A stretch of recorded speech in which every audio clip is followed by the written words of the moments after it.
What's going on, guys? It's Fantasy Stock Exchange here, bringing you another installment of our Dynasty Decision Series we do over here at the Fantasy Stock Exchange YouTube channel. And yeah, we brought it back, baby. I know we've been about a week and a half since the last episode, but we had to come at it. We had to come back at you and help you guys out in your Dynasty leagues. I know it's redraft season, but hey, you guys still have those questions. We still have them answers for you. Before we get into the first team, Corey, how you doing today?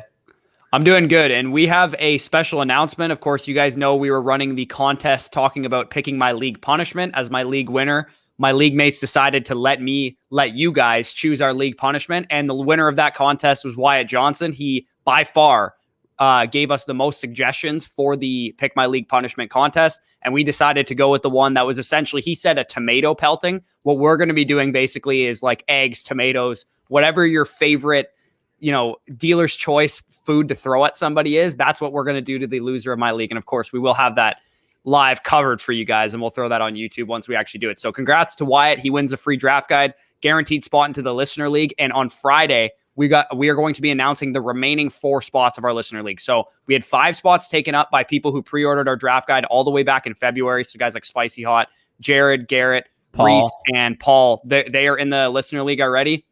Of course, we have me and Danny in the listener league, and then now Wyatt. So we got 4 spots left to give away. And if you guys want to be in our listener league, all you have to do is have our draft guide. And we're going to be drawing random 4 people that have our draft guide. And you guys can get our draft guide, of course, by going to underdogfantasy.com, depositing $10, and you will get our draft guide, both of our draft guides for free, Dynasty and Redraft. You get both of our rankings, you get all of our sleepers, busts, etc.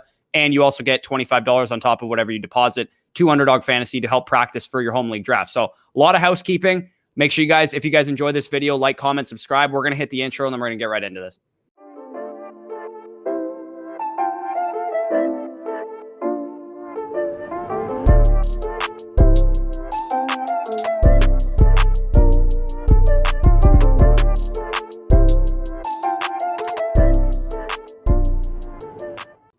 Okay, so we're going to start with Tyler Ried's team. It is a 1 quarterback, non-PPR, so standard league, 2 running backs, 3 wide receiver, 1 tight end, and a flex. I'll let you read off his team and his questions here. Yeah, for sure. So he's currently got as his quarterbacks Carson Wentz, Sam Darnold, Trey Lance, and Zach Wilson. Running back Saquon Barkley, J.K. Dobbins, Antonio Gibson in particular. Wide receivers T. Higgins, DJ Chark, Deebo Samuel in particular. Tight ends Jonnu Smith, Gerald Everett. Defenses the 49ers and the Saints. And it appears that he has all of his first round picks in order. Actually, no. Okay, so he's got his first, 4th, and 5th this year, 2 2023 second round picks. And those are the real main picks. And then 2024, all of his picks. His main question that he has is, what moves do you have to make to contend now? Or would you move anybody, push his contending year back in terms of his window?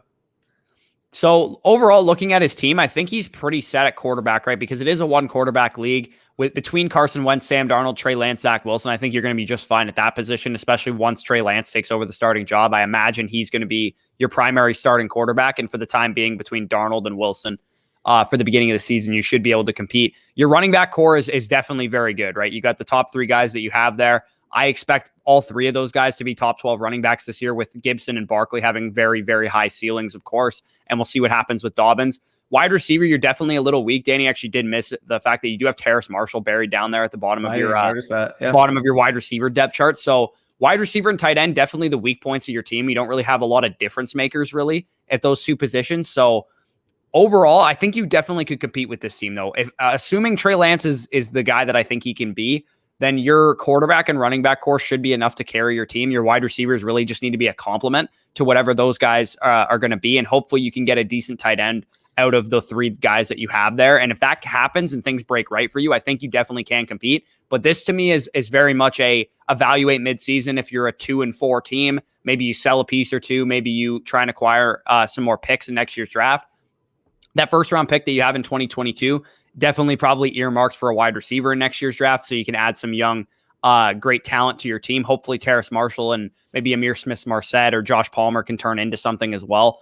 And you should be okay from that perspective. I think you're in a good position with your wide receiver core. You just don't have any elite talent, which is the real lacking portion of it. Yeah, I mean, the main problem I have, obviously, with competing here is this is a 3-star wide receiver league, and I just don't like, maybe Deebo Samuel's a third wide receiver, but aside from that, like if I'm in a pinch or if anybody gets hurt, I don't trust any of your current depth wide receivers apart from maybe Terrace Marshall to step in and give me a flex worthy wide receiver true worthy week. So that's where I'm kind of concerned. Again, obviously you still have a lot of your picks. So if you need to make an adjustment and you're in a position where you can succeed and compete, then, you throw a first rounder at, I don't know, like a flex type of wide receiver or something like that if you expect it to be late. Those are the type of moves and adjustments you can make mid-season. But apart from that, there's nothing here that really stands out to me as there's one thing that stands out to me because you have what we would call face planners on your team, Jalen Reagor and Denzel Mims. Yeah, that's true. You can somehow turn them into a veteran wide receiver that's going to help you this year. If somebody's willing to buy into Jalen Reagor and Denzel Mims, maybe you can give them.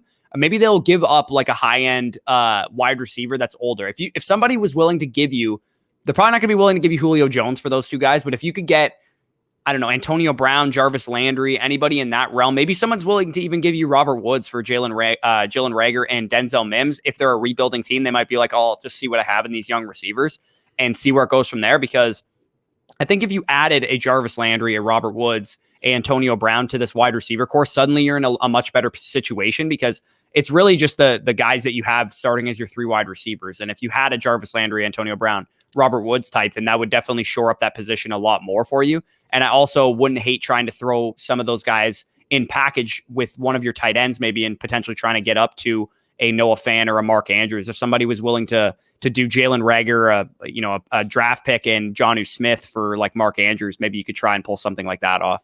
Yep, absolutely. So yeah, you got options here. Anything else you want to add, or should we go on to Peonio's team? No, we can go on to Peonio's team, and I'll let you read that off. It looks like it's a 10-team Superflex full PPR, half PPR tight end premium, and you start 2 quarterbacks with the Superflex, 2 running backs, 2 wide receivers, 1 tight end, and 3 flex spots. Yep, so it's definitely a deep league, just seeing that off the bat, 3 flex spots in addition to the 2 running back, 2 wide receiver set. So you're going to want a good amount of depth in those formats just looking at it right now. As far as the team goes, quarterbacks, you got Patrick Mahomes, Ryan Fitzpatrick, Sam Darnold, and Mac Jones. Running backs, CMC, Gibson, Darrington Evans in particular, and then a bunch of fodder. I'm assuming that's Javon Williams. If it's Javonte, you can correct me in the comments. But if it was Javonte Williams and you had him that low, that's your own fault for having us think. I think it's probably Jamal Williams. For sure. I hope it's Jamal, because if it's Javonte, he should be the 3rd name on this list.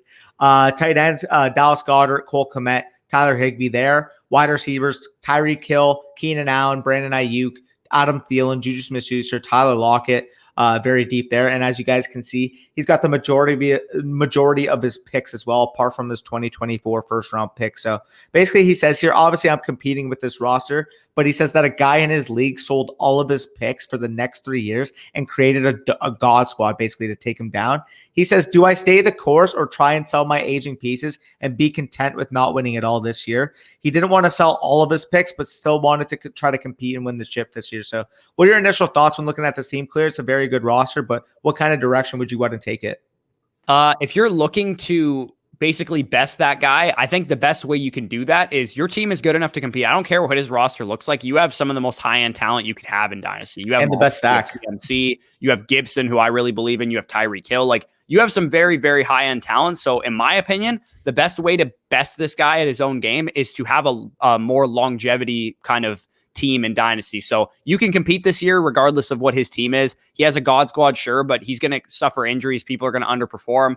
Duke never wins the March Madness anyways, is the expression I like to use. So the best team always doesn't win the championship. Anything can happen in fantasy football. So I would say just try and compete this year. If you want to maybe make some moves to acquire some more draft capital and increase your longevity that way, I mean, you guys know what we're about to say. You got to get rid of Juju Smith-Schuster because in our opinion, he's the most overvalued player in Dynasty. People still hold on to the fact that he was a great rookie performer, but he really hasn't been great the last couple of years. I think Adam Thielen definitely sticks out to me as a name that you could potentially move as well. One of the tight ends. If you can somehow get some draft capital for those guys, maybe you can get a young wide receiver in exchange, then I would probably do something like that. But apart from that, your team looks ready to compete, and having that receiver depth that you have is probably going to help you anyway. I would also say one of the tight ends, because you got 3 appealing tight ends right now with Goddard, Kmet, and Higbee. If somebody wants to overpay, you say they have a crapshoot at the position, they're willing to give you, let's say, what projects to be a high 2nd round pick or a decent wide receiver, or even like a good like upside running back like an AJ Dillon. If you could pull that off for one of those tight ends, that'd be something I'd look at as well. Yeah, and your third running back spot definitely does give me a little bit of pause because you just really have Gibson and CMC. But because you have 3 flex spots and you're so deep at wide receiver, I'd imagine you're just going to be starting wide receivers in those flex spots anyway, which makes a lot of sense. It is a full PPR league as well, and it's a tight end premium. So if Goddard and Higbee were both great, you could always just flex one of those guys as well. So I think you're in a great spot. I think I would just exactly what I just said. Just try and compete this year. If you get to mid-season and maybe one of your running backs gets injured, or you're weak at one of the positions, wide receiver, tight end, whatever, you could probably move your pick then, but I wouldn't do it now. I think you're going to have more value and be able to get a better player mid-season when a rebuilding team realizes that they can't compete.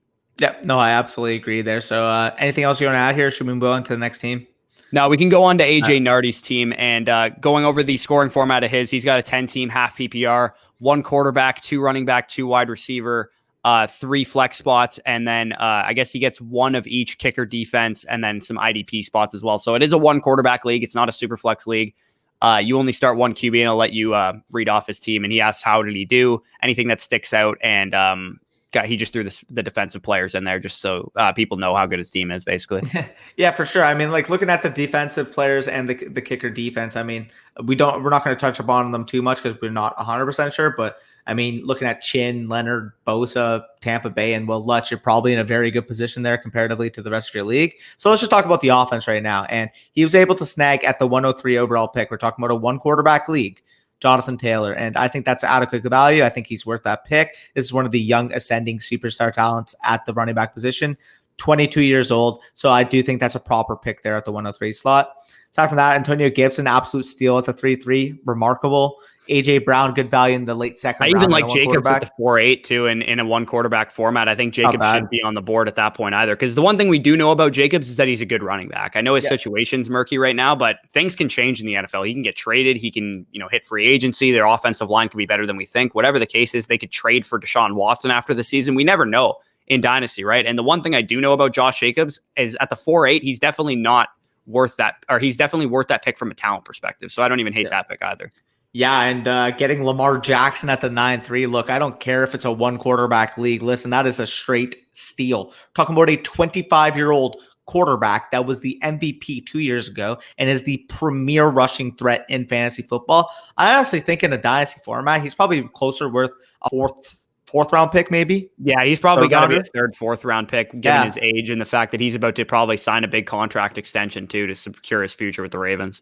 Yeah, and then combining that with the fact that your wide receivers are absolutely disgusting, getting Elijah Moore in the 13th round, Marvin Jones, a good fodder veteran piece that can flex for you. Marquez Callaway, people like him, I guess, got some upside. And T.Y. Hilton in the 26th round, look, he may not be dust. Maybe he has another 800-yard, 6-touchdown year in him. I mean, realistically here, he doesn't have a lot to compete with there, and he's by far the most proven receiver on that team. So for your situation, this is definitely a team that can contend right away. Getting a guy in T.Y. Hilton in the 26th round, you could do much worse than. This is a guy that you can just ride for the next couple years, and he could probably give you some flex production over the next, again, two years maybe. And if he does that, heck, 26th pick, I'll do that anytime. Yeah, and Troutman in the 29th round too. We're not big Troutman guys, but in the 29th round, maybe he turns into something. He's still a young tight end, and you got Hawkinson, of course, manning your tight end core. So overall, you said, how did I do? I think you did a great job. Your team is really balanced. You have superstar talent at all 4 positions, really, in my opinion, because I think Hawkinson's going to achieve that this year. I think AJ Brown's already there. I think Amari Cooper could definitely get there this year if he's able to stay healthy. I think Taylor and Gibson are going to achieve that this year. I think Lamar Jackson's already there as well. So you have good high-end talent. You have good depth. I think overall in this draft, you killed it. I think you did a great job. You said anything that sticks out that you should do. I honestly would hold pat. I think you don't really need to make any hasty moves right now. You got good depth at every position. There's no one spot in your team that you're really weak at. I'm trying to even come up with a move that you could make. Maybe you could see if there's a quarterback weak team that wants to come after Joe Burrow for you. Maybe you can downgrade from a Joe Burrow to a Zach Wilson and pick up maybe a running back or a wide receiver or a draft pick in the process. That's really the only thing that I would consider doing in your position. Yeah, for sure. And he also mentions here, just putting the defensive players in. Okay, so yeah, we basically answered all of his questions. Aside from that, yeah, you're in a really good position. This team should contend and go win that chip. Yep.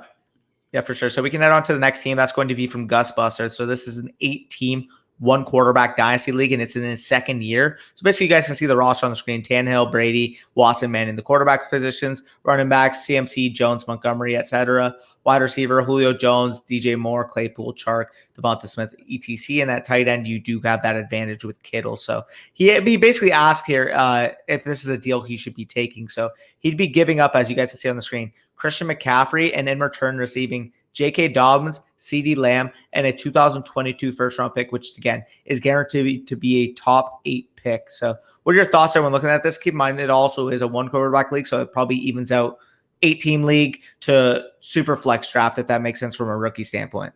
Right. And you got to imagine the player acquiring CMC is going to have a late pick, assuming, because he's probably acquiring CMC to try and win. So as a general philosophy, if I'm in an 8-team league, you want superstar talent, and there is no greater superstar talent at the running back position than Christian McCaffrey. So from that perspective, it is very, very difficult for me to try and trade away someone like that. But the value is there. If you want to make this trade, I think the value is definitely there. You're getting a top, I mean, he's like my dynasty wide receiver, like 11, but I'm like one of the lowest people that you're going to find on CeeDee Lamb from a dynasty perspective. And that's nothing against the player. I just like some other guys ahead of him. So you're getting a guy who's pretty much a consensus top 8 dynasty wide receiver in CeeDee Lamb, could absolutely explode this year from a fantasy perspective. You're getting J.K. Dobbins, who's a 22-year-old running back attached to a great offense and a great organization, and you're getting a top 8 overall draft pick. That's enough for me to move off of CMC. The one thing I would say, though, is that I think you can contend this year, and that makes it difficult for me to trade away a guy like CMC. Yeah, like CeeDee Lamb's currently my dynasty wide receiver 7, and that might even be low, honestly. Yeah, I know people who have him as wide receiver 2, wide receiver 3 in dynasty. Yeah, like this is a very interesting case. It kind of depends. Again, moving off of CMC, as Bush mentions, in an 8-team league is going to be tough because, quite frankly, while this probably isn't the best team in your league, it's probably a playoff team. It's probably third best team in your league. I don't know. What are your thoughts on his team? I would say his team's probably a top 4, top 5 team in his league for sure, because when you're looking at an 8-team league, you want those positional advantages the best that you can get them, right? And while you don't have it at quarterback necessarily, because Tannehill and Brady, while they're going to be good this year, they're not Kyler Murray's, Lamar Jackson's, and Patrick Mahomes. The wide receiver position, you also don't have really any positional advantages, I would say. Like, I like a lot of the players that you have, but none of them are Tyreek Hill, AJ Brown, like anybody like that. Running back is really where you're going to get your positional advantage with CMC, and tight end with George Kittle. So it would be tough for you to compete this year if you make this trade. So if you're okay not competing this year and increasing your longevity, I would make this trade. And then subsequently, I'd probably trade Julio Jones too. Yep, absolutely agree there. Aside from that, if you do make this trade, again, Julio Jones is a big name I'd consider to move. Tom Brady, if somebody's willing to like overpay to get a value quarterback in case they, don't have one in this position, probably won't get much. But even if you get an upside type of wide receiver, that'd be the type of move you can make. Aside from that, I think your roster's in pretty good shape. And it really comes down to making that decision. Can I compete or can I not compete? Because if you can compete, I wouldn't make this trade. I would keep CMC and go for the chip. If you have a top 2, top 3 team in your league, then I would definitely do that. But if you're looking around your team and your league and you see some guy with 3 great running backs and he's got Tyreek, AJ Brown, and Justin Jefferson as his wide receivers, then maybe you pivot and you move off of CMC. Yep, absolutely agree. So we can move on to the next trade of the video from Detroit Fan 77. So as you guys can see on the screen, he would be receiving Brandon Ayuk and a 2022 third and a 2023 third in exchange for Juju Smith-Schuster and a 2022 first round pick. Now, I'd want to kind of know the context of this 22 first, because there is no context right now. I'm just assuming it's going to be mid to late. What are your thoughts on this deal when looking at it at face value? Yeah, and the funny thing is that, like, you ask any other YouTube channel about this trade, maybe they give you a different answer than we would, but we're low on Juju Smith-Schuster. We're high on Brandon Ayuk. So from the player perspective, I get the best asset in the deal to me is clearly Brandon Ayuk. I would easily give up a first rounder and Juju Smith-Schuster yesterday alone for Brandon Ayuk. So I like the deal from your perspective, being that you're also getting 2/3 on top of the better player, in my opinion, in Ayuk. So I really like the deal for you. He did actually give me some kind of context in the DM. So just let me find that. If you have any other thoughts on the trade, you can go ahead with them. I'm just going to look at his team and stuff. Well, yeah, like before you provide the context, just looking at it, if it was a mid to late first, I absolutely agree. Like, yeah, give me Brandon Ayuk. This is a guy he's 23 years old. He's coming off a really good breakout season. And by all metrics, talking about reception perception, talking about efficiency, talking about player profiling, this guy exceeded and checked every single checkbox imaginable. This is one of my favorite buy high wide receivers in Dynasty. I almost said buy low. You're not buying them low, but where you're buying him is still too low for where his actual value is going to be. I think by the end of the season, he's going to be highly regarded as a top 12, top 14 type of Dynasty wide receiver. And he has the ceiling to be regarded where A.J. Brown is regarded right now, right? If Trey Lance comes out and plays like Justin Herbert or something like that, and you got his number one wide receiver who just came off 130 target, 1,300 yards season and 8 touchdowns, he's going to be a top 5 Dynasty wide receiver, no problem. And the context he gave me was a 2022 pick that would be the 11th pick. So I'm not really sure how you know it's going to be a pick 11, but I'm assuming it's a late pick then for sure. And again, even if this was a mid first, I think I would still do this deal for Brandon Ayuk. So overall, I think you definitely won that trade. You got rid of Juju Smith-Schuster, who's a complete liability for your roster, and you got a complete asset for your roster in Brandon Ayuk. So great trade. Yeah, absolutely agree. So we can move on to the next team. That's going to be from SpdKlz. That's how I was going to say SpdKlz, but it's an auction dynasty, a super flex league with 5 flex spots and only starting 1 running back and 1 wide receiver. So you can take it away with this team. Yeah, so it's one of those leagues where it's like onesie at every position, and then you also have a bunch of flex spots. So you have a lot of flexibility with what you can do as far as you can go wide receiver heavy, you can go running back heavy. You can really kind of mix up your strategy based on how you want to build your team.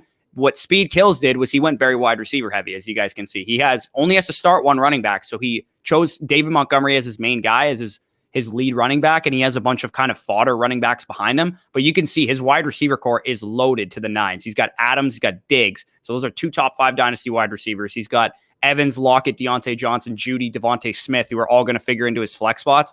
And then in his super flexes, he's got Jalen Hurts, Tannehill, and he also has Tom Brady as well. And then Hawkinson as his main tight end. And then on his taxi squad, he's also got some young pieces as well. So overall, when you look at this roster, I think you definitely did well for the roster construction that you went with. I'm not sure how much I would do something like this, because if you lose Montgomery, you're pretty much screwed at running back because you have like Chase Edmonds as your next best guy. I think I would go for a little bit more of a balanced approach if I were in a league format like this, because then you can kind of mix and match between it going running backs and wide receivers in your flex spot, depending on who has better matchups. But I think as a strategy in general, you're probably less likely to suffer major injuries, obviously, given the fact that your team is not built on running backs, it's built on wide receivers. So overall in the roster construction, I think given your league format, this is probably a very popular roster construction. I think you executed it really well. Yep. No, I fully agree. What type of trades does he have here for us? You have them available, right? No, he just asked potential trades that he should make, basically. He said, should I make any kind of potential trades? I might consider trying to get a second running back if I were you, and maybe moving one of those wide receivers that you have, just so you have a little bit more flexibility in case something were to happen to Montgomery. You could pivot off of him, or you could just use that other running back in your flex spot. And like, because you have all these flex spots, it's not really going to make a difference in your lineup. But if people are less bullish on running backs given the league format, you might be able to move a Mike Evans for a J.K. Dobbins or something like that, and be able to be a little bit more flexible from that perspective. Yeah, and I would also be looking at selling Jalen Hurts if you can get something of really good value for him. I mean, I'm talking about the fact that we're both lower on him on the channel. Somebody might be willing to give you like Zach Wilson plus for Jalen Hurts, and if you can do that, I'm taking that every day of the week. Yeah, we've already talked about the potential long-term job security risk with Jalen Hurts. We're hearing them sniff around Deshaun Watson pretty much on a weekly basis at this point in the news cycle. So yeah, Jalen Hurts, you can get by with Tom Brady too. Even if you wanted to sell Jalen Hurts for draft picks, I wouldn't hate doing that either. Yep, no, I absolutely agree. So anything else you want to add on this team, or should we move on to TBBucs? No, we can move on to TBBucs. He has a 12-team, 1 quarterback PPR, no tight end premium, and you guys can see his team there. He has Lamar in a 1 quarterback league. He has Swift, Chris Carson, Kareem Hunt, most notably at running back, Chase, A-Rob, Ayuk, AB, Robert Woods at wide receiver. Tight end, he has Travis Kelce. He also has decent fodder at wide receiver. Never heard that term before, but draft picks, he does not have any of his first rounders in the next 2 drafts, clearly, so that you guys can see there. So he's going for it all, basically, by the looks of it. Real quick, just go rapid fire on these trades. He said don't spend too much time on him, but so he traded Cam Akers away for Lamar Jackson. Obviously, rip to that guy who traded for Cam Akers, giving up Lamar Jackson. I think that was a bad trade for you at the time, obviously, before Akers got injured, because in a 1 quarterback format, I would not give up a 22-year-old running back for Lamar Jackson. But the fact that Akers had the Achilles injury definitely bailed you out. So I would definitely take your side of the trade as a result of that. What are your thoughts on that trade? Yeah, I absolutely agree. Going into it, no, I would not give up Akers for Lamar before the injury. But now with the injury, obviously now you secure a top 4 or 5 dynasty quarterback. Yeah, I mean, I don't mind the move, especially considering that the statistics on Achilles tears are not in Akers' favor. So we can move on to the next deal. And you traded Rager, Edwards, and a third for Mike Davis. And yeah, I mean, I don't mind this. You get a solid running back to help you this year. Again, you're a contending team. This is a really good roster. You could probably get an RB2, RB3 archetype with Mike Davis. Probably only going to give you value for this year, but realistically, Rager and Edwards may never give you value. So, exactly. Trade away a couple face planners for a known asset. It's not a bad trade to make. It's definitely possible that backfires on you, but I don't have a lot of confidence in those two guys. So great trade for you there. Then you also traded away Curtis Samuel for Dallas Goedert. I think that's a great trade for you. I don't really believe too much in Curtis Samuel long term. Plus, it doesn't look like he was going to really crack your lineup anyway, given the fact that you have such a great wide receiver core. So the fact that you secure a tight end behind TBBucs and Dallas Goedert, I believe, is in a contract year this year too. So whether Ertz is there or not, maybe Dallas Goedert signs a big contract or Ertz is gone and you can move him at that point, or he can slide into your tight end spot if TBBucs regresses or anything like that. Yeah, I'm really not a big fan of this next deal though. Listen, Sermon and Elijah Moore for Woods and Hunt. I understand like you're winning now. Robert Woods and Kareem Hunt are probably better this year, but the aspect of giving up a rookie running back and wide receiver who we are both extremely high on. I mean, especially Elijah Moore. This is a guy who I legitimately have as a top 25 dynasty wide receiver today. And Trey Sermon, who I think right now I would make the argument that Trey Sermon and Kareem Hunt are very close in redraft. That's what I was about to say too. I mean, Trey Sermon as well, like in terms of being close to value in Kareem Hunt in a redraft perspective, and you're getting a 5-year in terms of age discount on it. So I wouldn't have made this move. I mean, I think Elijah Moore is more valuable straight up than Robert Woods. I get it. Robert Woods probably going to be a guy you can ride till the sunset, but I think Elijah Moore has legitimately got a 1,200-yard, 10-touchdown type of ceiling. I genuinely do, and you guys are going to see that in the bold predictions video, but I cannot get enough of Elijah Moore. I genuinely think that by year 1, by year 2, he's going to end up becoming that next ascending young wide receiver talent in this league. We could be seeing this guy develop into like a Brandon Ayuk, CD Lamb type of production even in year 1. Yeah, and it looks like Curtis Samuel got passed around in this league because he actually traded Devontae Adams and I guess that's John Brown for Jamar Chase, Curtis Samuel in a 2022 first. Excellent move. Yeah, great move. I love Devontae Adams, but the fact that you're able to acquire Jamar Chase, a first and a usable flex receiver in exchange for Devontae Adams, John Brown really isn't worth anything. So I think that's a good deal for you. And then the next deal that you have there is you traded a 2022 first, again, Curtis Samuel away, and Tony Pollard for Chris Carson, Myles Gaskin, and a 2022 second. This deal is a lot better for a contending team because I'm not very high on Chris Carson from a long-term perspective, but you're going to probably get 1, maybe 2 years. He signed a 3-year contract, 2 years of it guaranteed with the Seahawks. You're probably going to get an RB2 for the next 2 years, and I think that's worthy of giving up a first-round pick, and you're also getting Gaskin, who should be okay this year, and you're also getting a second back in return. So kind of a net neutral move. I would say you didn't win or lose that deal, but given your team construction and your current situation, I think that's a good trade to make. Yeah, I'm just laughing at the fact that Curtis Samuel is absolutely being tossed around, but you love to see it. But yeah, like as a contender, I don't mind this move. Probably I would say that the value leans on the side that you gave up. But again, as a contender, Carson should be an RB2 type for you for the next couple of years. So I don't mind making this type of move, especially in a 12-team, 1-quarterback league, that first-round pick. If it's late, I mean, you're talking about the 11th or 12th, let's just say hypothetical flex player in this upcoming draft. I mean, that's not the biggest game changer in the world. If it was a super flex, I'd probably be a little bit more inclined to keep that pick. But in 1 quarterback, you expect it not to be too early. I don't mind making that move. Yeah, and this wide receiver class might be deeper than the one that we have next year too. So we could be looking at more of like a 2nd, 3rd round wide receiver that's like not that exciting at that 12th or 11th or 10th pick, wherever you end up picking. So yeah, I think he did a great job overall. He said definitely a top 3 team in his league. He doesn't have any of his draft picks, obviously, like we outlined, but is it worth going for it? I would say you're kind of in too deep at this point. You really don't have a choice but to go for it. The one thing that makes me a little nervous is the fact that Swift, Chris Carson, Kareem Hunt, Mike Davis. I'm not sure that's a good enough running back core to be going for it, because as much as I believe in Swift, I think he's really the only difference maker you have at running back, whereas Chris Carson, Kareem Hunt, and Mike Davis could all easily be RB2s, but I don't think any of them have like top 5, top 8 upside or anything like that. Yep, no, I definitely agree with that. But aside from that, you're in a good spot. You have basically the rest of your picks aside from those 2 firsts in 2022 and 2023. Yeah, like I think this team you have to contend with at this point because you're balls to the wall. Yeah, I agree. So if they're of course, if you're like you suffer a bunch of injuries, you can make some pivots midway through the season, sell guys like Allen Robinson and Chris Carson, some of your other, maybe Travis Kelce, some of your other win now type of pieces, and move towards more of a rebuild, because you do have some great rebuilding pieces if you decided to pivot. You have Swift, you have Chase, you have Ayuk, some great guys that you could use in a rebuilding scenario. So I think you have some flexibility, which is always a good place to be. So we can move on to Henry. I'm not going to try and pronounce your last name. Team, and he has a 12-team Superflex full PPR. You guys can see the team on the screen there: Aaron Rodgers, Ryan Tannehill, Trey Lance, Deshaun Watson, Tua, and Mac Jones. So a lot of quarterbacks there. Running backs: Kamara, Najee Harris, Clyde Edwards-Helaire, Travis Etienne, most notably. He has Adams, Godwin, Sutton, Claypool, Waddle, and De'Ami Brown, and some other guys there. And then he has TJ Hawkinson at tight end. 0 2022 picks, 0 2023 picks. All of his picks in 2024. So this is a shove your chips to the middle league, clearly, because he has no draft capital to speak of.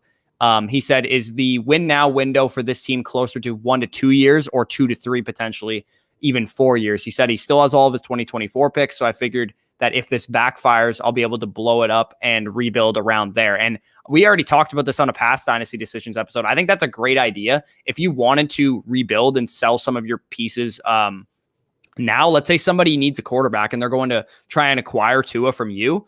Acquiring 2024 picks might actually be a great idea, because they're not going to value them very highly, and you're in a win now window yourself. So by the time you win a championship or two and you're ready to rebuild in 2024, then suddenly you have a bunch of draft capital that you picked up from your winning window to go ahead and do so. So I think that's a great idea, and I think that's good foresight by you to know that you might be rebuilding by that point in your dynasty. Yeah, no, definitely. So adding to those questions, he mentions if this backfires, be able to blow it up. You mentioned that. General tips for win now. At what point would you want to abort a win now roster, and how many injuries can a win now roster sustain before it's time to sell for future assets? That fully is dependent on the roster that you're talking about. If we're talking about a team that has elite starters but also good depth, that's not a roster that I'm willing to blow up, because at the end of the day here, once those elite assets come back, you can still run it back, because at the end of the day here, your team's going to be in a good spot. However, if you're extremely top heavy and one injury kind of takes you down, maybe you just weren't ready to make that full on push to begin with. So looking at your roster right now, I mean, I definitely think that you have the adequate depth and the adequate top end talent to be able to compete, because you're talking about that running back core. You go legitimately 5 deep, in my opinion, and Madison still has upside in case anything were to happen to Cook. So I think you're fine there. Wide receivers, I mean, Adams, absolute superstar. Godwin's got the potential to be a top 12, top 15 wide receiver this year. Sutton, Claypool, Waddle, Boyd, Davis, Hardman, De'Ami Brown. I think you're in a good position there. You got a really good top 5 or 6 tight end. And obviously a quarterback, Rodgers and Tannehill should legitimately both be top 8 options this year, with Lance, Watson, Tua, and Mac Jones absolutely stabilizing a great quarterback core. And again, the only real advice I can give you is see if somebody's willing to overpay for some of those bench quarterbacks. I mean, Tua is the clear one for me that I would sell, because he's young. He's got some hype around him right now. He's got new weapons. They just traded for an offensive lineman today, whatever that's worth. But I think Tua is clearly the guy that I'd be looking to sell. He does ask, final question, what should he do with Deshaun Watson? The idea of facing a grand jury and potentially being charged with a felony offense terrifies me. He said, I may be able to move him for a DeAndre Swift level of player. So if you can get DeAndre Swift for him specifically, then I would do it. But I would say overall, you're probably not going to get the value that you want if you try and move Watson. And given that your team is going to compete this year, next year, and probably the year after, I don't mind just holding on to Watson and selling your other quarterbacks to recoup draft assets and other pieces. So Watson's a hard sell for a lot of people to be trading for, but a rebuilding team, if they're willing to give you DeAndre Swift all day, I would take DeAndre Swift for him. DeAndre Swift, Antonio Gibson, like easy. But that's the apex of talent that I'm looking to get, though. Yeah. Like I'm not selling him for. I mean, I guess you already have Clyde Edwards-Helaire, but if somebody's offering you like David Montgomery for him, like don't make a trade like that. I think Watson is probably going to be more valuable this time next year. I know it's scary. I know you're like, man, what if this guy goes to prison or something? I personally don't think it's going to get to that point, his legal situation. I think this is going to stay a civil issue, and the civil kind of court will take over, and it'll just be like settlements and things of that nature. So I don't think you need to worry about a Michael Vick situation happening with Deshaun Watson. I think you're probably going to be good a year from now with Deshaun Watson. And by that point, he might be a Carolina Panther. He might be a Denver Bronco. He might be a Philadelphia Eagle with a lot more weapons than he has in Houston. So I would be hesitant to sell Deshaun Watson unless you can get a godfather for him. Yep, for sure. And then the final question he has for us is basically that he traded away Gabe Davis and a 2023 third for a 2023 first. Now, he doesn't have the 2023 first currently on his team right now. It looks like he traded away. He sent me like a variety of screenshots talking about like he had a bunch of adjustments to make. So I'm assuming like Adams and Kamara and some of these high-end pieces that you have, you used one of these first-round picks or some of these first-round picks to go out and acquire them. So at face value, Gabe Davis in a third for 2023 first is an absolute steal. You fleece the guy. There's absolutely no way I would give up anything remotely close to a first round pick for a guy in Gabe Davis who is literally a dart throw. Yes, he was a 4th round rookie last year, showed a little bit, scored some touchdowns, but this is a complete dart throw. You have no idea what the offense is going to be, using Gabe Davis as. They brought in Emmanuel Sanders. Cole Beasley should be back. I have very little faith in Gabe Davis's ability to become some kind of superstar wide receiver, in my opinion. Yeah, no, I fully agree there. I mean, this is an absolute steal. You absolutely rinsed them, and there's not much analysis needed here. I mean, you're absolutely gold. And if these are the type of guys in the league, you just keep pulling off moves like this, and you're going to be stocking the farm up in no time.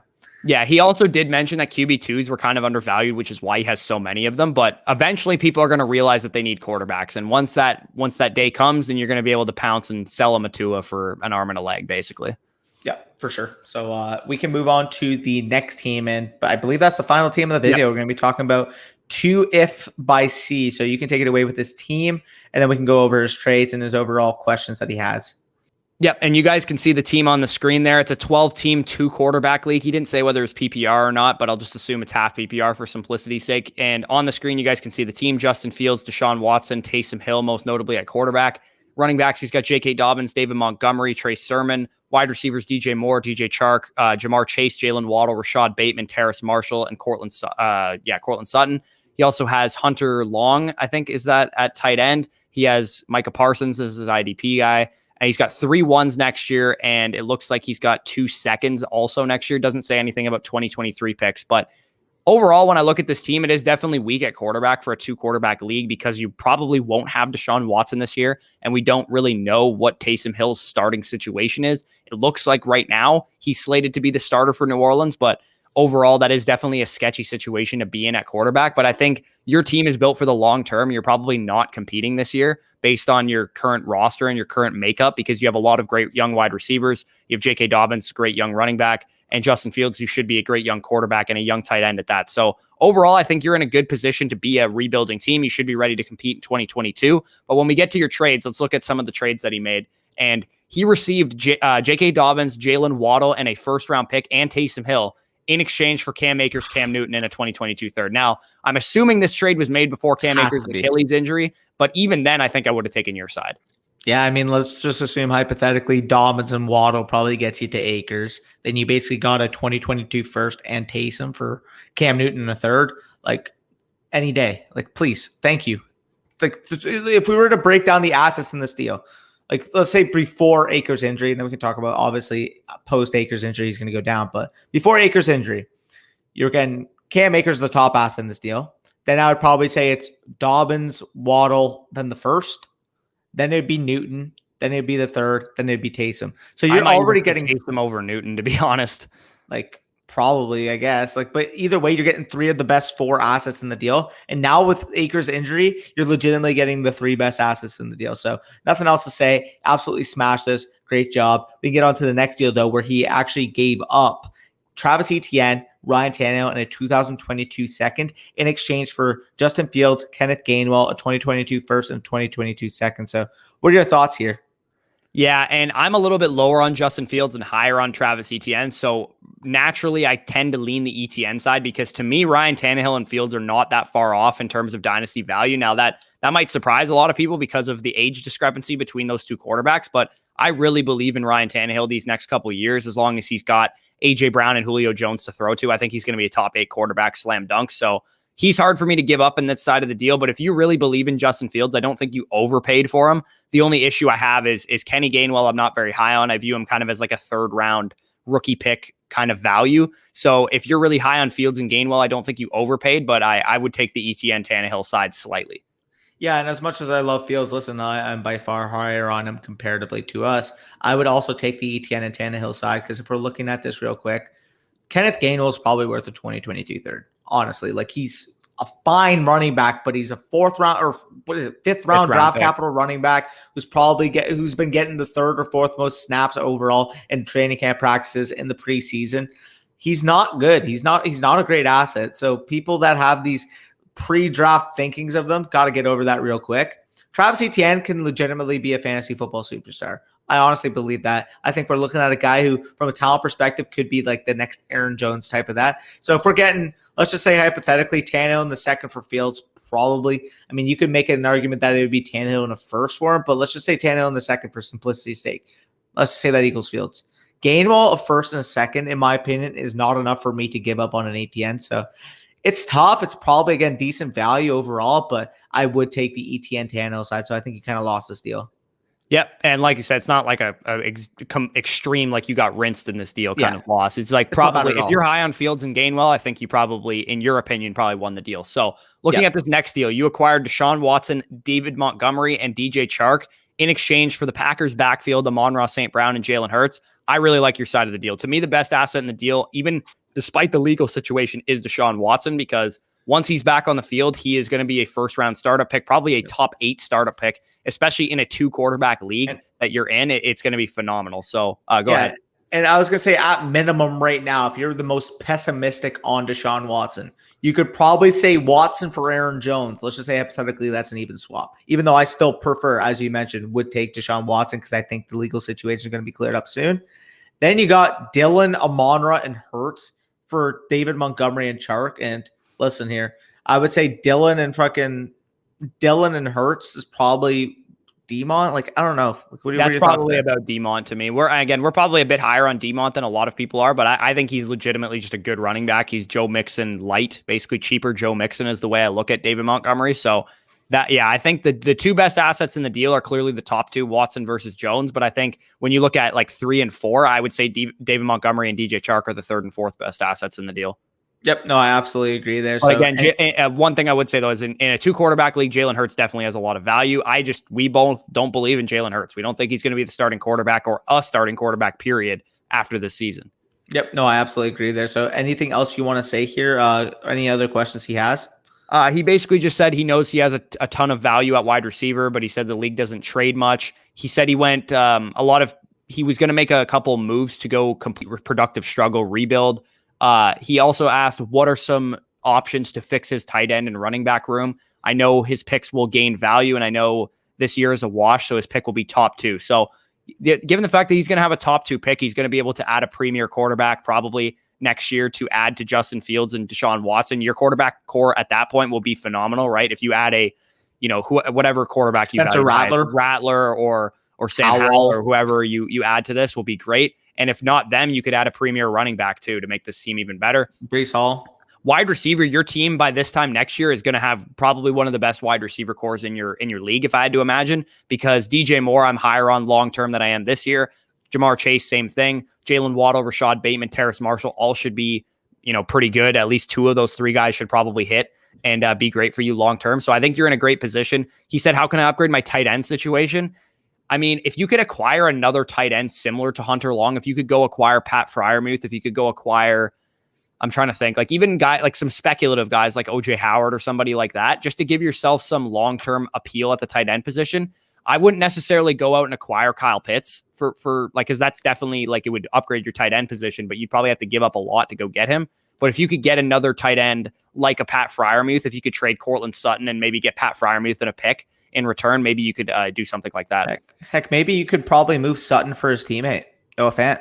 Somebody might be able to do that. Yeah, you could somehow get Fant for Sutton, or even if you could go Sutton in a second round pick for Fant, I would probably still be willing to do something like that. Yep, absolutely. So any closing thoughts, or should we wrap up this video, Corey?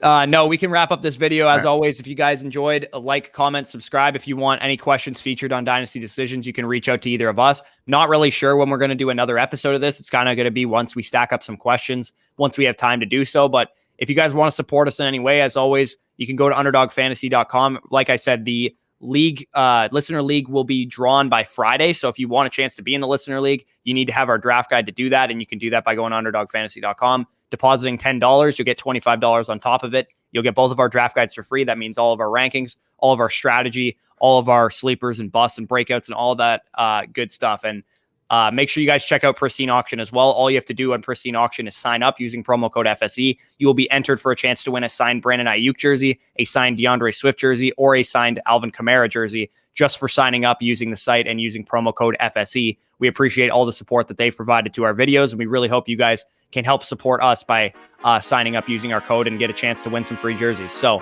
with that being said, guys, peace out and enjoy your Wednesday.